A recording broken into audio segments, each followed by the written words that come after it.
Take the abortion issue. No nominee of either party has ever had the record this man has had, to be so one way, one-sided on the issue. If people know that Barack Obama is so extremely radically supportive of abortion that he thinks infanticide is acceptable if it would otherwise interfere with abortion, that they would certainly have questions about how far left he is. Taxes, the Second Amendment, abortion. The Obama political pattern appears clear. Make statements to reassure both sides of an issue. Make everyone feel like you're on their side. Then, hope that the hype covers up the fact that your liberal actions may speak louder than your moderate words.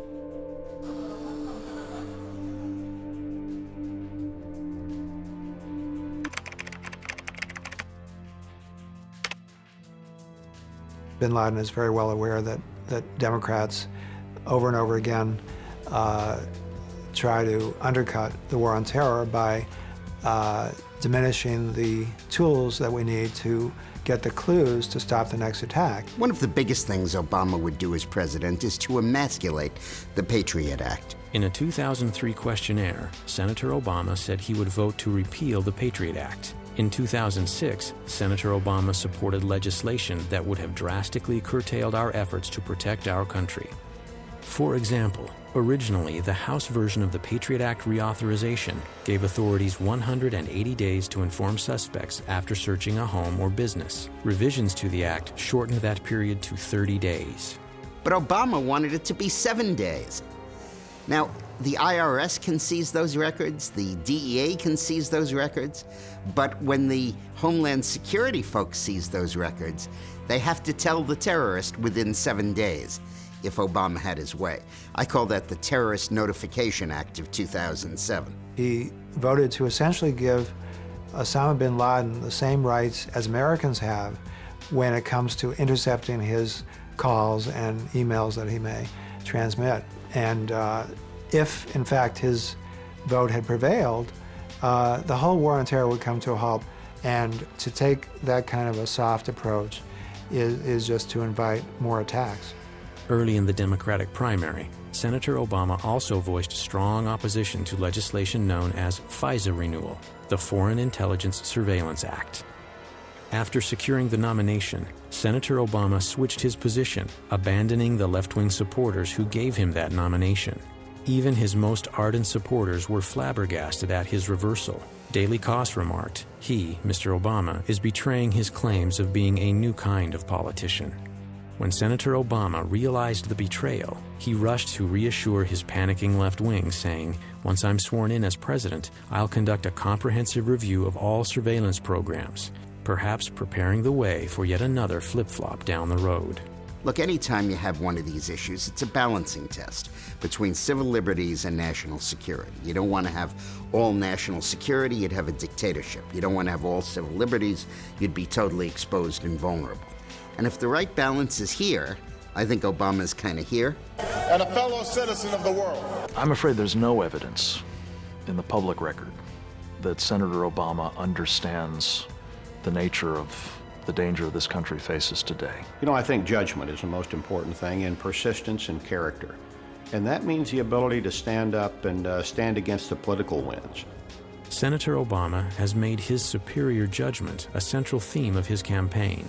In July of 2007, he made a commitment during the YouTube debate that stunned foreign policy experts. Would you be willing to meet separately, without precondition, during the first year of your administration in Washington or anywhere else, with the leaders of Iran, Syria, Venezuela, Cuba, and North Korea, in order to bridge the gap that divides our countries? I would.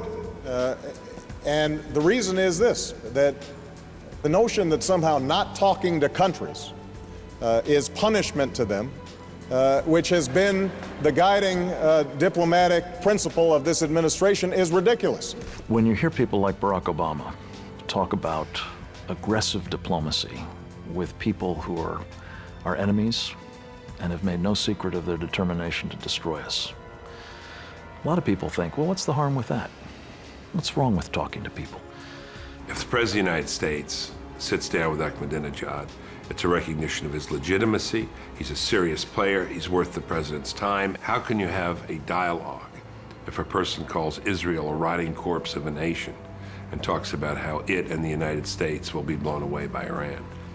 Send them a clear message that they have to stop not only with their potential funding of militias inside of Iraq, but they also have to stop funding Hamas. They have to stop funding Hezbollah. They've got to stand down on their nuclear weapons. There will be continued consequences for those kinds of actions, but that here are also some carrots. Well, that's not exactly a profound statement. We've obviously made many statements to Iran and strong statements that we're not going to accept the development or deployment of a nuclear weapon. He's also said that we don't like the fact that they fund terrorist organizations. We've made that statement many times. So this is not a new message that would go to the Iranians. The idea that negotiations haven't been tried before with some of these adversaries also reflects, I think, a lack of knowledge about what's been going on. In the case of Iran, our European friends have been talking to Iran for almost 5 years as well. Strong countries and strong presidents talk to their adversaries. That's what Kennedy did with Khrushchev. That's what Reagan did with Gorbachev. That's what Nixon did with Mao. Well, he got all this wrong. I mean, again, this is what worries me. Now, he's supposed to be an intellectual, but how could he misread history so badly? In June of 1961, not 6 months into the first year of his administration, President Kennedy met for the first and only time with Soviet Premier Khrushchev. Kennedy afterwards told New York Times columnist James Reston that he thought Khrushchev had manhandled him in their conversations, that he had not done well, that he had not given a convincing impression of his own strength and of America's strength. Khrushchev described Kennedy as too intelligent and too weak. Kennedy himself described the encounter this way: "He just beat the hell out of me. I've got a terrible problem if he thinks I'm inexperienced and have no guts." Kennedy wasn't ready, and Kennedy had the candor to admit that he wasn't ready. And believe me, Obama in the same way isn't ready, less ready than Kennedy. 2 months after meeting with Khrushchev, Kennedy's terrible problem became a terrible reality. In less than a year, the terrible problem became a nightmare. Within the past week, unmistakable evidence has established the fact that a series of offensive missile sites is now in preparation on that imprisoned island. Many believe that this perception of Kennedy's weakness was a major factor in Khrushchev's decision to put ballistic missiles into Cuba. This is about as graphic an example as you can get of the fact there are risks, there are downsides, there are costs to engaging in diplomacy, especially when you talk about it, as Senator Obama does, without preconditions. That's what Nixon did with Mao. The historic 1972 meeting between Nixon and Mao took place only after more than 100 private meetings between U.S. and Chinese officials. It took a secret trip by Secretary of State Henry Kissinger 9 months prior to the event to set the preconditions for the crucial meetings. When Nixon finally went to China in 1972, it had been well planned out in advance. It shows why Nixon and Kissinger were great statesmen and not naive, inexperienced American politicians. That's what Reagan did with Gorbachev. In addition to more than 40 years of preconditions and prior groundwork, it was an undeniable U.S. military, a burdened Soviet economy, and a missile defense shield that brought Premier Gorbachev to meet with President Reagan. Direct talks took place only after 5 years of preconditions and lower-level talks. It also required experienced statesmanship. Ronald Reagan had to walk out of Gorbachev at Reykjavik. When he did, in the plane on the way back, Charles Wick turned to him and said, "Mr. President, you've won the Cold War." Waiting and meeting on his terms, not on Gorbachev's terms, made the difference. More recently, when Muammar Gaddafi agreed to give up his WMD, according to William Safire, many wanted to treat the dictator's epiphany as the result of patient negotiation. In reality, he was transformed into a pussycat by the force of American arms, not by charm, eloquence, or hope. Did Senator Obama misrepresent history to score political points? Did he also subsequently misrepresent Iran to try to convince us he is strong on national security? I mean, think about it. Iran, Cuba, Venezuela, these countries are tiny compared to the Soviet Union. Iran, they spend 1/100th of what we spend on the military. I mean, if Iran ever tried to pose a serious threat to us, they wouldn't stand a chance. After minimizing the threat of a nuclear Iran, within the space of just 2 days, Senator Obama reversed himself. Iran is a grave threat. It has an illicit nuclear program. It supports terrorism across the regions and militias in Iraq. It threatens Israel's existence. It denies the Holocaust. Barack Obama said it was a relatively puny country, not to worry about it. More recently, he has said it is a very serious threat.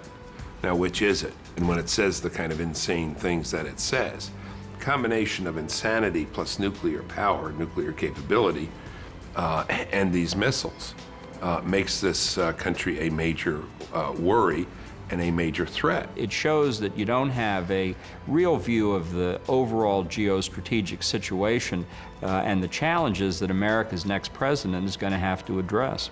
As the press and public began to question his naivete, the Obama spin machine went into high gear, resulting in a new stance. Senator Obama used his better judgment to quickly redefine without preconditions to now mean with preparation. I believe that Senator Obama has changed his position as the conditions under which he would meet with the president of Iran. Hasn't been pointed out very much that there was a change. I think it's kind of a big story. Perhaps such rapid changes should be expected from any senator with only 143 days of national experience before beginning a campaign. However, it must be noted that the freshman senator from Illinois has had the opportunity to increase his foreign policy experience. He chairs the subcommittee on Europe. It has jurisdiction over NATO. NATO is critical to our mission in Afghanistan. He's held not one substantive hearing to do oversight, to figure out what we can do to actually have a stronger presence with NATO in Afghanistan. Well, first of all, I became chairman of this committee at the beginning of this campaign, at the beginning of 2007. So it is true that we haven't had oversight hearings on Afghanistan. Did Senator Obama choose to campaign rather than call hearings? Senator Joseph Lieberman, former Democratic vice presidential candidate with the experience of 20 years in the Senate, is not so distracted. If a president ever embraced our worst enemies in this way, he would strengthen them and undermine our most steadfast allies. A great Democratic Secretary of State, Dean Acheson, once warned, "No people in history have ever survived who thought they could protect their freedom by making themselves inoffensive to their enemies." Iran, the Patriot Act, FISA. All of these issues are superseded in the Obama campaign by the question of Iraq. So on the critical issues that actually matter, I believe that my judgment has been sound. Senator Obama's campaign has vigorously hyped the image of Obama as the unwavering critic of the war in Iraq. It is the cornerstone of his claims to having the right judgment to be president and commander-in-chief. However, closer examination reveals that his position is, perhaps, as fluid as the polls it follows. The problem as far as Iraq is concerned is he doesn't know what to do in Iraq. And it's easy for him to say that he did not support the war. Well, he was not there to support the war. And there's no telling how he would have voted. When you said in 2004, you didn't know how you would have voted on the resolution. You said in 2004 there was no difference between you and George Bush on the war, and you took that speech you're now running on off your website in 2004, and there's no difference in your voting record and Hillary's ever since. Give me a break. This whole thing is the biggest fairy tale I've ever seen. Having staked out his Iraq position to the pleasure of the far left, during the ABC debate, Senator Obama showed the disregard, bordering on arrogance, that he has for the experience and expertise of our military. So you'd give the same rock-hard pledge that no matter what the military commander said, you would give the order, bring him home? Because the commander-in-chief sets the mission, Charlie. That's not the role of the generals. There's a lot at stake there. And the idea that you have a person running for president who has already made a political statement that he's going to leave the battlefield no matter what, I think it gives people that wear the uniform a reason to conclude that he doesn't have the judgment that it takes to be commander-in-chief. When MoveOn.org attacked General Petraeus, the House and Senate overwhelmingly voted to condemn the effort. Senator Obama did not vote. The Democratic presidential candidates have been talking about Iraq as if nothing had changed since November 2006. The public clearly perceives that things are improved, and sooner or later they're going to have to catch up with events on the ground, or it will be, in my view, to their detriment. And he is going to have a more realistic view of what to do in Iraq, that you can't just start this schedule of withdrawal and just do it month after month after month until in 12 months or 16 months or an hour and a half, all American troops are out. You can't do that. So he will have to adjust. On the 3rd of July, just as predicted, the adjustment began. When I go to Iraq and I have a chance to talk to some of the commanders on the ground, I'm sure I'll have more information and we'll continue to refine my policies. And only a few hours later, Senator Obama rushed to reassure the Code Pink radicals that he was still their anti-war candidate. I think what's happened is that the McCain campaign primed the pump with the press to suggest that somehow we were changing our policy when we hadn't. On Obama's trip to Iraq, he saw the progress being made as a result of the surge of U.S. troops. Violence is down. Security is returning. Yet Senator Obama refused to give credit to a successful strategy, perhaps because he had campaigned strongly against it. Even knowing what you know now, you still would not have supported the surge. People may be scratching their heads and saying, why? Well, because what I was referring to, and I've consistently referred to, is the need for a strategy that actually concludes our involvement in Iraq and moves Iraqis to take responsibility for the country. But did the surge help do that? Let me finish, Katie. What happens is that if we continue to put $10 to $12 billion a month into Iraq, if we are willing to send as many troops as we can muster continually into Iraq, there's no doubt that that's going to have an impact. If there is one word that the Obama campaign would like to define this race, it is change. Why then can't Senator Obama make a change and admit he was wrong on the surge? Because what change really means is that Senator Obama changes his stance on issues from one moment to the next. The fact is that if Barack Obama's policy on Iraq had been implemented, Barack Obama couldn't go to Iraq today. He's talked about, we are change, we are new, we are the new hope, we're the new generation. We're not going to practice the politics as usual. And he practices the politics as usual cubed. I mean, he hasn't just shifted, he has jumped all over the map. Bob Herbert wrote of him that his changes give you whiplash. They are so dramatic. With Barack Obama, it looks as if this radical shift to the center was a radical readjustment of his assessment of what he needs to do to get elected. That's not the new politics. Well, one of the things that I remember from the old folks in my community is that they used to say, tell me who you walk with, and I'll tell you who you are.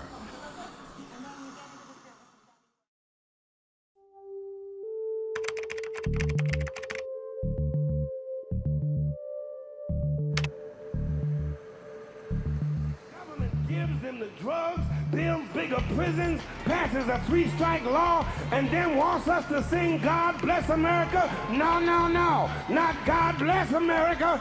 God damn America that's in the Bible for killing innocent people. God damn America for treating us citizens as less than human. God damn America as long as she tries to act like she is God and she is supreme. Well, I grew up on the south side of Chicago. I had a white mother, but when you married a black man in those days, you lived as a black person. So there was never any confusion in my mind about feeling that I was half of something. And this is something different, I think, probably than Barack Obama. I can't be a colored coon on a faculty at Vanderbilt with no sense of pride, and I can't be a Supreme Court judge named Long Dong Silver who disrespects black women and himself. I got to be me. I didn't hear the word identity growing up, so given his background, this would have, I understand, this would have been a source of great anxiety. I would work for Barack, but he don't have the experience that Hillary had. But he's an unknown in terms of foreign policy. But his health care plan ain't as good as Emperor's plan. But the church he has belonged to for 20 years causes some white people and some Uncle Tom some problems. I am the first pastor in the history of the United States to be crucified and vilified because one of my members just might turn this mother out, turn the tables on white supremacy, and have a black woman sleeping legally at 1600 Pennsylvania Avenue when you do what the Lord says do. In March of 2008, America got a shocking introduction to Senator Obama's judgment about the choice of a pastor, Reverend Dr. Jeremiah Wright, Jr. But when the volatile footage flooded the evening news and the internet, Reverend Wright became a political disaster. The Obama hype machine went into furious action, culminating in what supporters called an historic moment in U.S. race relations. If all that I knew of Reverend Wright were the snippets of those sermons that have run in an endless loop on the television sets and YouTube, there is no doubt that I would react in much the same way. And if you really listen to what he's saying in his speech, there was no maturity, no character, no saying, dealing straight ahead. What's the real question here? Which was, what the hell were you doing in the church? Why'd you bring your kids there? Holy smokes, this guy's awful. You know, why would you subject your children to this? It's, in my view, it was a moral test. I mean, it's, you know, anybody can talk a good game, but if it comes right down to it, and if someone you love and admire does something appalling again and again and again, are you gonna stand up and be counted or not? That's the question. And he never answered it. Reverend Wright baptized the senator, performed the Obama's marriage, baptized his children, inspired the title of his best-selling book, and has provided spiritual guidance for nearly half of his life and virtually all of his political career. The Obamas have also